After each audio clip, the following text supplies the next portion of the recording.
It is hot in here, so I'm gonna try to make this quick. And I'll probably fail at it. Hey folks, my name is Jen, and today I want to talk about the books that I read in the month of July. Over the course of this past month, I read 10 books. I also started 2 other books that are not complete yet. One is Alexander Hamilton by Ron Chernow. That I'm on like page 37, which does not sound really that impressive when you consider that the book's about 731 pages long. But it's a start. I am in the middle of listening to an audiobook. It's Elephants Can Remember by Agatha Christie. I'm like 75% of the way through it. So now, on to the books that I actually finished. So first up was The Sweetness at the Bottom of the Pie by Alan Bradley. This follows 11-year-old Flavia, who is a budding chemist with a particular fascination for poison. 2 strange things happen at the crumbling mansion where she resides with her family. A dead bird appears on her doorstep with its beak piercing through a stamp. And she also walks out into her garden and finds a man gasping out his last breaths in there. So, are these connected? What's happening? Etc. Flavia was interesting. Honestly, I didn't really like her for the majority of the book. She is similar to Sherlock Holmes in a way, very knowledgeable about chemistry and poisons, quite brilliant. She is, as I've said, fascinated with poisons, getting revenge on her 2 sisters. Their relationship is intense. And considering her excitement over watching someone die, like, right in front of her, she's morbid as fuck. Like Wednesday Addams would be her best friend. But I did come to enjoy her over the course of the book. At times, I did find myself questioning if an 11-year-old would behave or speak in the way that she does for some of the book, but this is set in 1950. The way she was raised seems to have made all 3 of the girls grow up really fast, and this also is taking place in England. Now, I've seen like videos of 4-year-old British kids talking, and they sound way more intelligent than American kids. Just saying. I guess it's not asking to suspend disbelief too much when you think about it in that context. Her temper, however, that is definitely the most childish thing about her. Another point that I found odd a bit was how the police acted with her. They seemed to know a lot about her already. It did seem like the village that she resides in is fairly small, so it's possible that they're just very aware of her and her family, and she seems to be the nosy, taciturn sort of kid, so they probably are very much aware of her. It just seemed a little bit off, especially the familiarity that Inspector Hewitt, who was like the main detective, had with her. It was just, I don't know, it was an odd detail that bothered me just a little bit. Speaking of things that bothered me, there's also a racist depiction of an Asian person that was described within here. It is actually a white person dressing up in yellowface, basically, as part of a magic trick that was done back in like the 1910s or 20s or something. It was like a flashback kind of scene. The detail, like, was not really necessary to the plot. sometimes racist details are just like used as part of the plot. This one was not necessary really, other than just signaling that yes, people also really did suck all the way back then as well. So that like whole section was just not particularly great and definitely brought this book down from my estimation of it. That's not to say I didn't enjoy it overall. Other than that, I did come to like Flavia over the course of the book, and was very interested in the complicated relationships that she has with the people in her life. The 50s are a time period that I've always been a bit fascinated with, while at the same time loathing it completely. I knew virtually nothing about what England was like in the 1950s, so seeing this snapshot of it was interesting. While I admit this was not really the best mystery I've ever read, it still had fascinating characters and entertaining narration for the most part. I will potentially check out more of Flavia's adventures in the future. Potentially. Like I said, that one scene made me question things a little bit, but I mean, I'll at least give the second book a go. I gave this 3 stars. My favorite quote, let me see, but an older librarian has just referred to Flavia as dearie. If there is a thing I truly despise, it is being addressed as dearie. When I write my magnum opus, a treatise upon all poisons and come to cyanide, I am going to put under uses the phrase particularly efficacious in the cure of those who call one dearie. Next up, I read a little bit of Wicca by Cassandra Eason. This is just an introductory guide. It gives information on special dates and times, deities, magical tools, herbs, crystals, etc. Things that you'd want to know of the basics. While I honestly prefer longer intro guides, like for example those written by like Scott Cunningham, this was still pretty informative. It's simple and to the point, but it covers the basics quite well. I also really liked her advice concerning practice, especially if you were thinking about potentially joining a group, like kind of red flags to look out for about groups. For such a thin little book, this really covered like a good range of topics, and I highly recommend it if you are curious at all about Wicca, but definitely use this as a starting point. There are plenty of other books out there that go way more in depth. I gave this 4 stars. So the next book, this wasn't on my original TBR either really, but my friends got me to finally finish watching Bridgerton. I know, it took me long enough. It was fan-fucking-tastic. I really shrieked at that ending a little bit.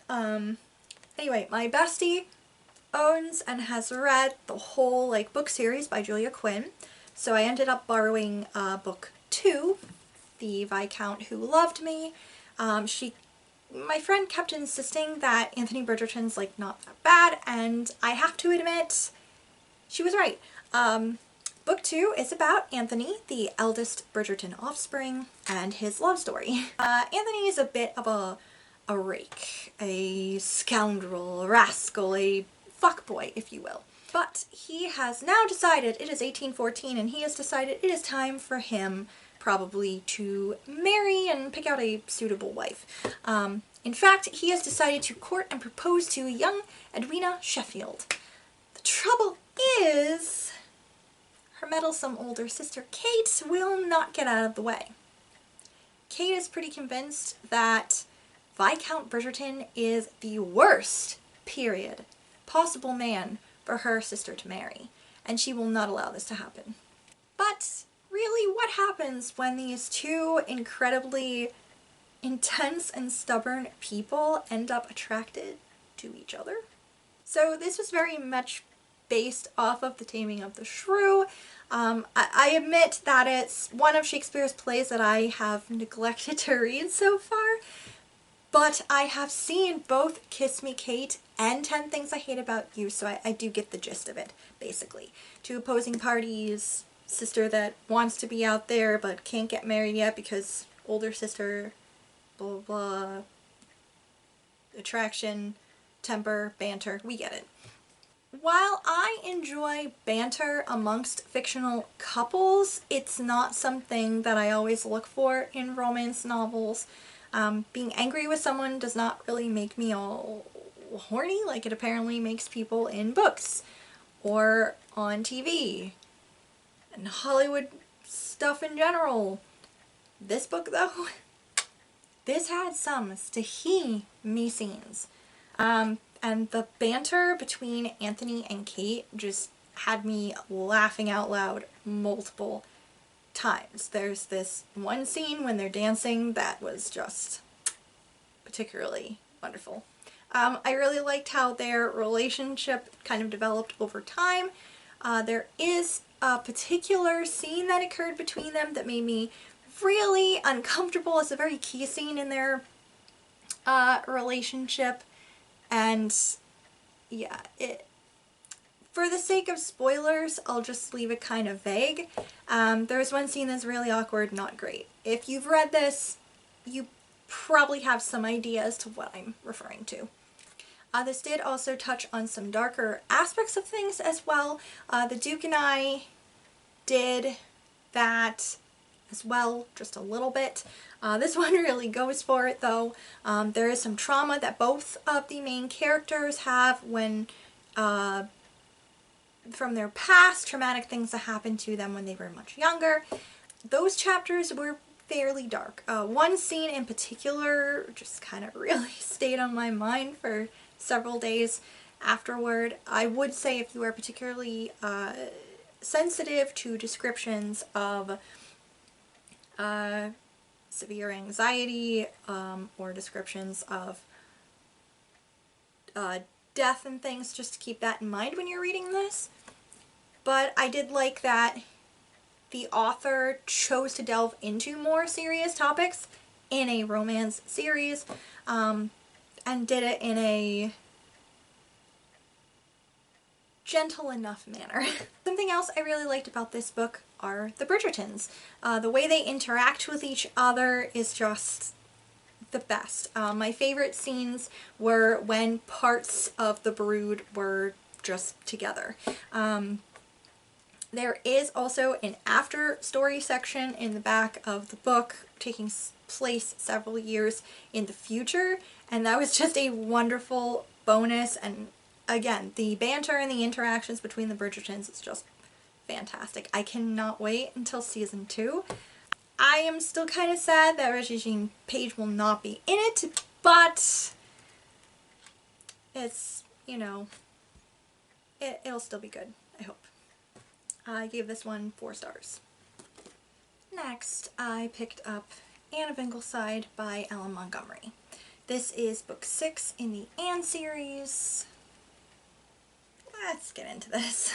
This follows Anne and her life as a wife and mother, but mostly it follows her band of precocious offspring, all 6 of them, from awful relatives who just refuse to leave to weird misunderstandings. The shenanigans just don't stop at Ingleside. I did not really like this.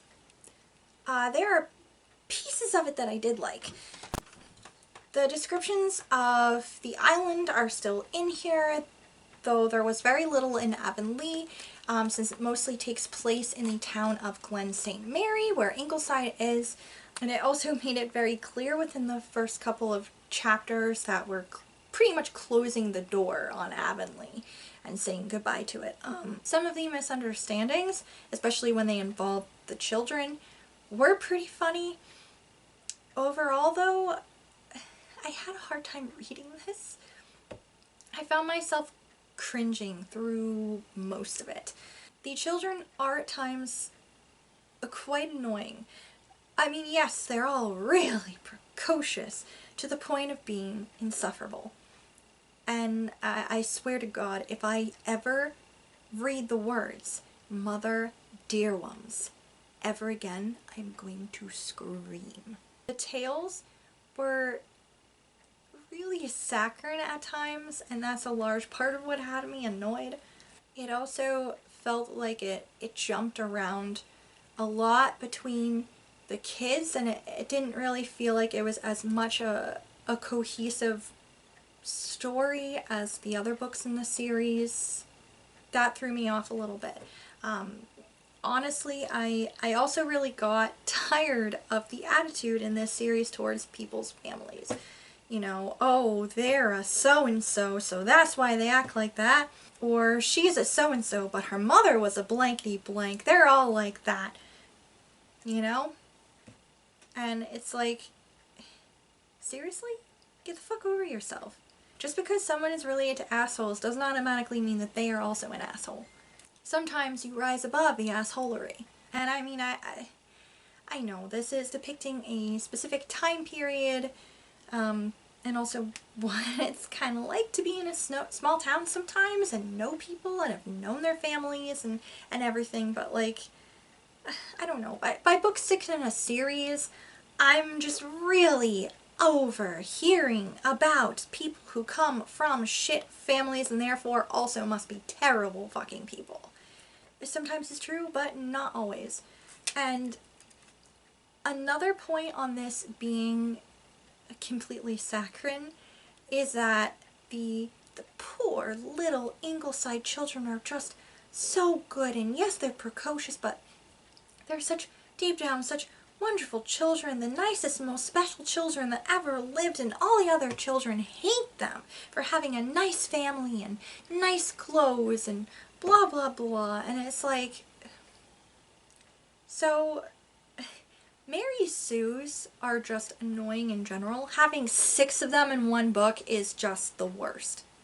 And one final nail in the coffin for this book, pretty much, is that Anne at times was herself again. Caring and funny and imaginative and bright and with a temper that just flares up sometimes. But the rest of the time she was still this strange person who was giving it all up to have kids and be the good little housewife for her husband. And I know that, again, this is a sign of the time period, and I know also that L.M. Montgomery herself was in an unhappy fucking marriage, and it was just like this whole, it's probably reflected in this book, so it was like, but still, I don't know, I guess I'm having a hard time with the change in this character, and also just chafing about so-called women's place in the world bullshit crap anyway. I will admit that Anne definitely acted more Anne-like in this book than in the previous one, House of Dreams, but I don't know.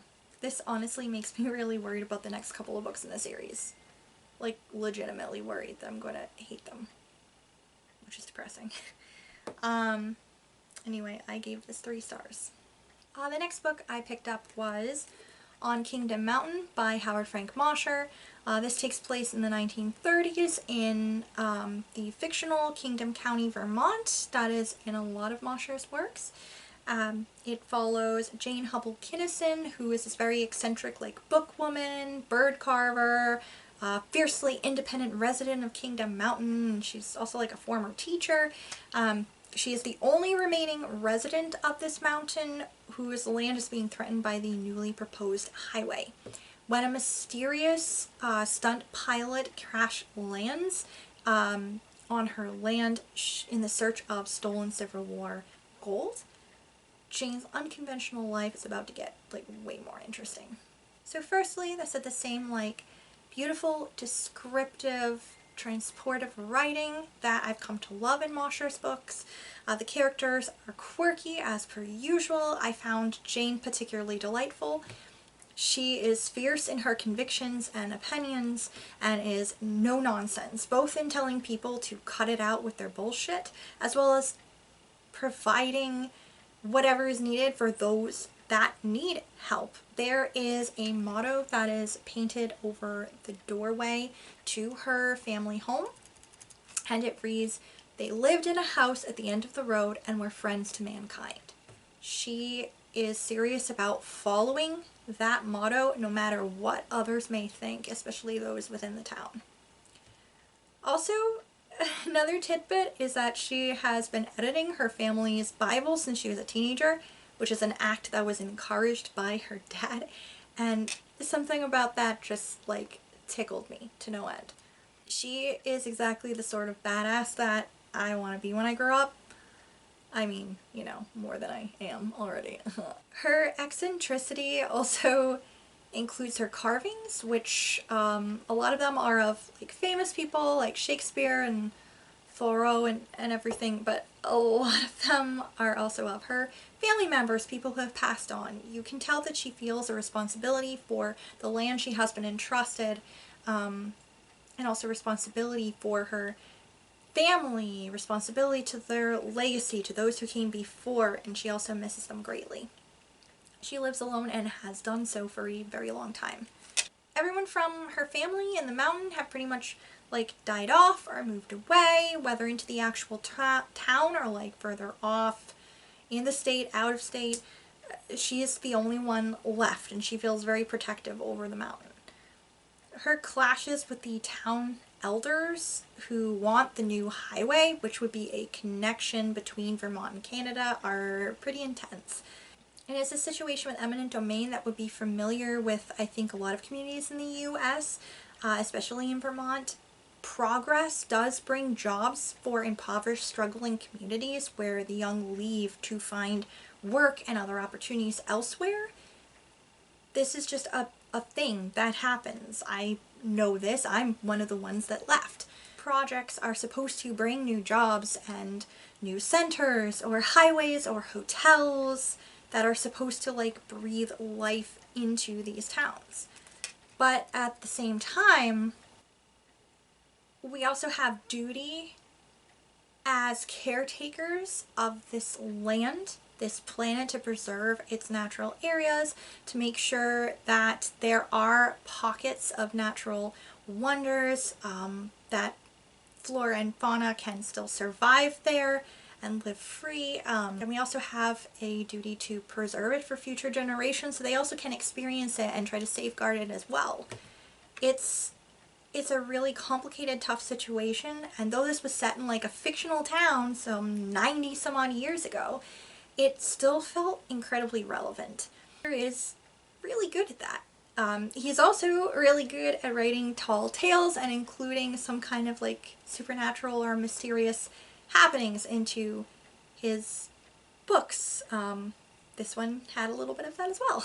There's also a bit of history in here. So I mentioned in my short little description summary thing of what the book is about, I mentioned stolen Civil War gold.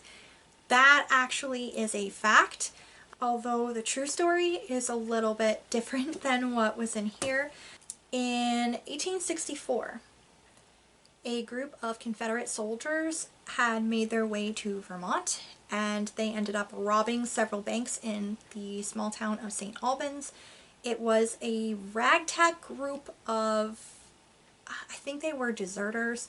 They were looking for fast cash and to cause trouble. The people of St. Albans were pretty much shocked by this. I mean, robbers in this sleepy town, and not only that, it's like Confederates up here, while all their able-bodied like men were way down in Virginia fighting and dying in the Union Army. It's like madness. So these Confederate soldiers robbed the banks and stole horses, but they ended up lingering too long in the town. I mean, sure, the townspeople were shocked and a bit scared, but don't underestimate the people of Vermont.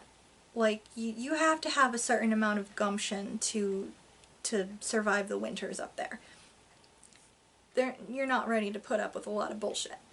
So they ended up starting to fire on the soldiers, and when they ran off, a veteran from the war rallied a bunch of guys who then chased them down, and with the help of Canadian officials, they were all caught just over the border into Canada. The actual tale is different from the book, where in the book these soldiers actually made off with the gold and were not seen again, only leaving behind this riddle that this stunt pilot has been trying to find the solution to.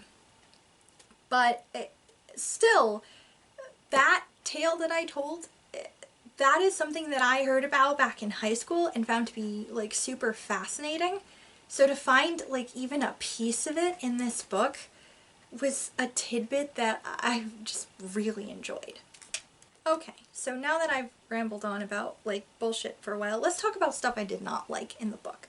I didn't really enjoy how it ended at all. I mean, sure, it made me cry, it made me tear up. It was a little, but it was still like disappointing. It was definitely not the ending that I was expecting was going to happen.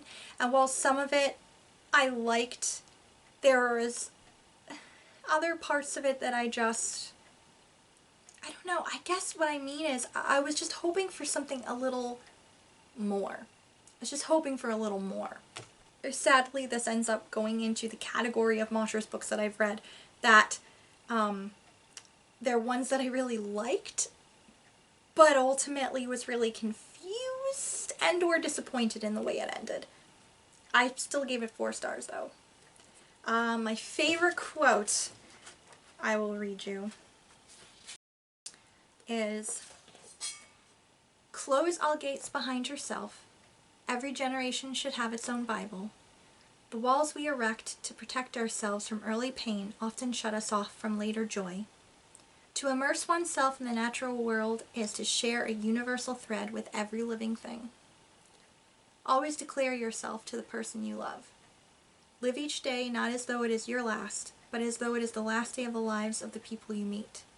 All the best stories are about love." Then I ended up reading No Matter the Wreckage by Sarah Kay. This was her debut poetry collection. I have seen a lot of videos of her performances, and some of them include poems that are in this book. So that was like a fun bonus while I was reading this, because I could actually hear those performances in my head as I was reading. I really love this collection. Sarah Kay addresses issues that are both like of the world as well as those that are much more personal to her. Some of the poems felt like a warm hug from a friend, like a comforting hand on your shoulder in support. And others felt like an emotional punch to the gut, like, it just lines that cut in real deep. And I truly love the experience. I highly, highly recommend this, as well as looking up her videos. I will try to leave links to a couple of my favorite ones in the description box below. I ended up giving this 5 stars, and let me read you my favorite poem. It is a short one, I promise. It's called Scissors. When we moved in together, I noticed. You keep your scissors in the knife drawer. I keep mine with the string and tape. We both know how to hide our sharpest parts. I just don't always recognize my own weaponry. Then I read a whole bunch of Schwab. I started with The Invisible Life of Addie LaRue. This follows Addie, a young girl who wants so much more than this provincial life, to quote a phrase from another tale. It's 1714, and on the evening of her wedding, Addie ends up praying to an ancient god who, after dark, and ends up making a deal that she will both cherish and regret. She can have the time and freedom through immortality to experience the world, but everyone will forget her when she leaves their sight. She will have to give up her soul when she doesn't want it anymore. For 300 years, Addie lives in invisible existence, until one day in a bookshop, someone remembers her. This book It was an experience. So initially I kept putting it down because it was getting really tough or sad or making my anxiety just kind of spike, but I had to know what was going to happen, so I kept coming back to it, trying to read it as fast as possible. The writing in here is truly beautiful. There are a lot of like sentences that just really resonated with me or hit really hard. You can tell the heart and soul that was put into crafting this. And you can also clearly tell the amount of research that was done as well, concerning different time periods, art pieces, different layouts of cities and details about it. Like, it was a beautifully told, haunting tale. That being said, days after finishing this, I still honestly don't know how to rate it or what my final opinion of it is. Did I love it? Did I dislike it? I think ultimately the answer is both. It's beautiful. The characters are interesting. The being that Addie made the deal with is both creepy as hell and fascinating. I liked that this touched on different time periods and different pieces of history. I liked that there is LGBTQ rep. I liked the descriptions of the cities and artwork. I liked both Addie and Henry, while at the same time also really not liking them, or rather not liking certain aspects of them. I think this really comes down to me disliking two major parts within this tale. One of those would be the ending. While I admit the ending, or part of it, made me kind of tear up a bit, it also made me cringe because there was a little bit of it that was cheesy. I'm not going to spoil anything, but if you've read it, you probably have an inkling as to what I'm talking about. It was just a bit much. This is not a very good description, but I don't want to spoil anything. I'm just throwing that out there. My second issue with this book is how it made me feel. I'm someone who honestly hates crying, but it is something that I have been working on. I've been working on that part of myself and trying to branch out in the media I consume to try to like be okay with that. This book fucking wrecked me. It wasn't just that it dealt with the tough topics. There are like rape or rape adjacent scenes, as well as suicide talked about in here, among other things, so definitely keep that in mind if you plan on reading this. But this also went into like, not only did it go into like those kind of tougher topics, it also went into very deep ones as well, about self and you know, leaving a mark on the world, leaving a legacy that people can remember, dealing with your own mortality. And this is the shit that keeps me up at night. This is the shit that has me tossing and turning at like 3 fucking a.m. until my anxiety is so bad that I have to like watch Tiny Kitchen episodes until it's daylight out. So me and this book in general are probably not a really good match, honestly. On the one hand, I want to hug Victoria Schwab for being such a damn good writer and crafting something so beautiful. And on the other hand, I want to shake her for leaving me on the verge of an existential crisis that I really did not need at this juncture in my life. So, as you can see, I don't really have a clue about how to rate this book. Like, I want to give it high marks for being beautiful and also highly effective to making someone have a fucking existential crisis. But I also don't really want to give it high marks because it gave me all the big, terrible, bad feelings. You see, it's a time. It is a time that I'm having here. So you can see how I jumped immediately into other books. Because I really wanted to pick up the third Cassidy Blake book, I decided to reread the first two in the series. So I next picked up City of Ghosts. This series follows Cassidy Blake, a 12-year-old who had a near-death experience a year ago, or really, she actually kind of drowned, but then this ghost named Jacob saved her life, and he's kind of attached to her, and is now her best friend. And because of this experience, Cass now has the ability to not only sense the presence of ghosts, but also pull back the veil and interact with ghosts.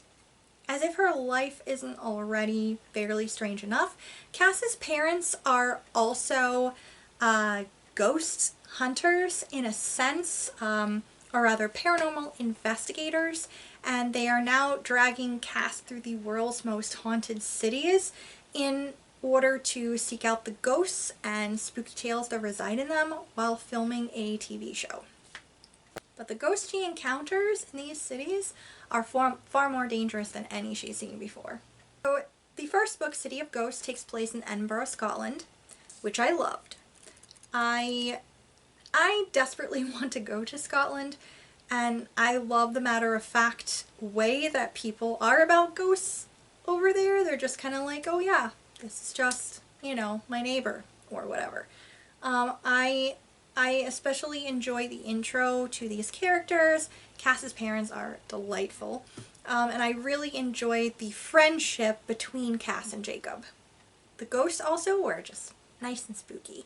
I enjoyed this reread a lot. The second book, Tunnel of Bones, takes place in Paris, France. Attitudes of people in Paris regarding ghosts are somewhat different. They more don't want to address it. This book creeped me out a hell of a lot more than this one. Like, it really, for real, gave me some heebie-jeebies. It deals with the Tunnel of Bones, like the catacombs under Paris, which personally is a place that, even though I'm a spooky kind of girl, I would never set foot in. Like, hell to the no. There's a scene near the end of the book that really creeped me out the first time I read this, and also gave me some nice little goosebumps on this reread. Though I will admit I didn't enjoy this one nearly as much as the first book, but I still really liked it. I liked the spookiness, I liked the ghost stories, and I really enjoyed further developments within the characters. That was pretty great. Bridge of Souls is set in New Orleans, Louisiana, in the US of A. I was highly anticipating this book, both because I wanted to see where the series was going, and also because I have a little bit of a fascination with New Orleans. The descriptions of the city were fun, and again, the attitude towards spirits there differ from the other two. I liked the comparisons between the three books in that way. This book got intense, like, pretty quick and just did not stop. Like, it was fairly fast-paced, and I really liked that. I also enjoyed the further development of the friendships within this book, between Cass and the other characters. Things I did not enjoy as much. The way it ended, it was hard to tell if this is the end to the series in general, or if it's simply the end for now. That threw me off a little bit and left me, I guess, wanting a bit more. And I mean, I can understand why Victoria Schwab did it that way, probably because she wants to leave herself open, so if the muses smiled upon her, she was able to write more stories about Cass. But I don't know, I kind of hated the ambiguity of it. The other bit I didn't like has way more to do with me. So, coming off of a book that made me feel a certain type of way, like this thing, and diving into a series that also deals with one's own mortality, probably not my best choice. Probably really bad choice. Still, as a whole, I really enjoyed this series, or trilogy, or whatever it's going to be. Like I said, I don't know if she left like an opening. Do we know anything? I couldn't really find any information online. If you know more about whether this is just going to be a trilogy or a series, let me know down below. I gave City of Ghosts and Tunnel of Bones both 5 stars, and I gave Bridge of Souls 4 stars. My favorite quote of the entire series, which still makes me crack up, actually comes from Tunnel of Bones. "Don't ruin the surprise," says Mom, which makes me intensely nervous. Mom's idea of a surprise has always been less "happy birthday" and more "look at this vaguely nightmarish thing I found in the backyard." That's me. That's me as a mom someday. So there you have it, folks. That's like everything I read in July. Since I finished reading a couple of days ago, I've didn't really feel like adding any more books to the pile, pretty much. I needed some time to decompress, I guess.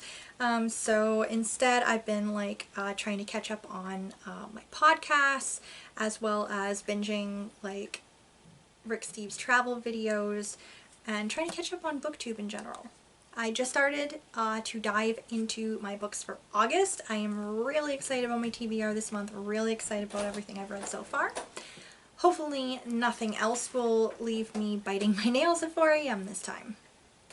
I hope you had a wonderful reading month, folks, and a wonderful month in general, and I will see you in the next video.